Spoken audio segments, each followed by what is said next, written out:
il a travaillé. Mon plan a fonctionné. Bien fait. Merci, patron.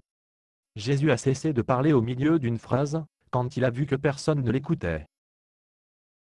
Tout le monde était à la recherche vers vous creuser un trou dans le toit. Il est étonnant de voir combien l'attention que vous pouvez obtenir lorsque vous déposez un peu de débris sur la tête des gens. Puis, quand Jésus se remit à parler, vous distraire son auditoire à nouveau. Touché agréable. Vous avez aimé mon paralytique sur le tour de la corde. Je n'avais aucune idée que vous alliez essayer de réduire quelqu'un à travers le tout sur une corde, et encore moins un paralytique. Où avez-vous l'obtenir? Et je n'ai pas été à la recherche d'un paralytique, patron. Je descendis à la porte de la ville, et pris le mendiant avec le plus fort de la bouche. Je me suis plus fort de la bouche plus la perturbation. Eh bien, cela a fonctionné.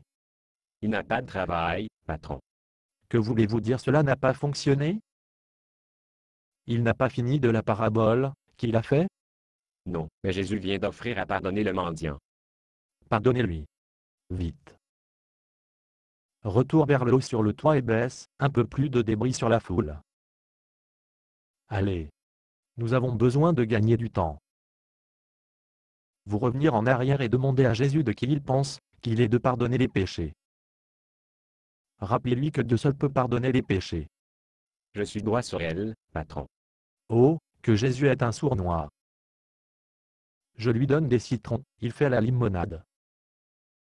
De toutes les choses qu'il pouvait dire dans cette situation, il choisit le pardon. Pourquoi ne pas essayer de fermer le mendiant jusqu'à? Pourquoi ne pas terminer la parabole? Il a travaillé, patron. Tout le monde cessait d'écouter et me regarda. Bon. Pas bon, patron. Que voulez-vous dire? N'avez-vous pas honte lui affirmant qu'il pouvait pardonner les péchés? Oui, mais maintenant il parle de guérison de paralysie du mendiant. Géo. Retour vers le haut sur le toit et baisse, un peu plus de débris sur la foule. Allez. Nous avons besoin de confondre la foule. Vous, revenir en arrière et rappeler à Jésus que Dieu seul peut guérir les malades. Allez. Je suis droit sur elle, patron. Imaginez un charpentier et le fils d'un charpentier en pensant qu'il peut pardonner les péchés et guérir les gens. C'est déjà bien assez de cette secousse prêche contre nous et nous appelle pharisiens hypocrites. Maintenant, il prétend être Dieu lui-même. Il a travaillé, patron. Tout le monde cessait d'écouter et me regarda. Bon. Eh bien, il a travaillé pendant un certain temps de toute façon. Pendant un certain temps? Qu'entendez-vous pendant un certain temps? Eh bien, tout le monde cessait d'écouter et me regarda. Mais Jésus, puis guérit le mendiant. Il quoi? Jésus guérit le mendiant. Il n'est pas paralysé pas plus. C'est impossible. Impossible ou non?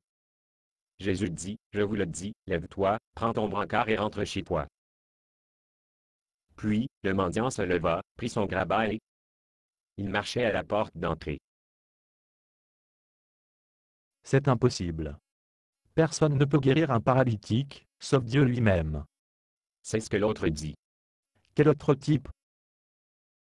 Tu es à moi mon assistante d'autre? Oui, après le mendiant se leva et marcha, dit-il. Qui peut guérir les malades, mais Dieu lui-même. Et puis ils s'inclinèrent et se prosternèrent à Jésus. Je lui envoie pour poser quelques questions, et il finit par adorer Jésus. Qui fait cela, Jésus pense qu'il est? Si vous ne voulez pas entendre la réponse, ne posez pas la question. Basé sur une pièce de Bob Snow. Condition d'utilisation, ne pas vendre une partie de ce script, même si vous le réécrire. Ne payez pas les redevances, même si vous faites de l'argent à partir de performances. Vous pouvez reproduire et distribuer ce script librement, mais toutes les copies doivent contenir cette déclaration de copyright.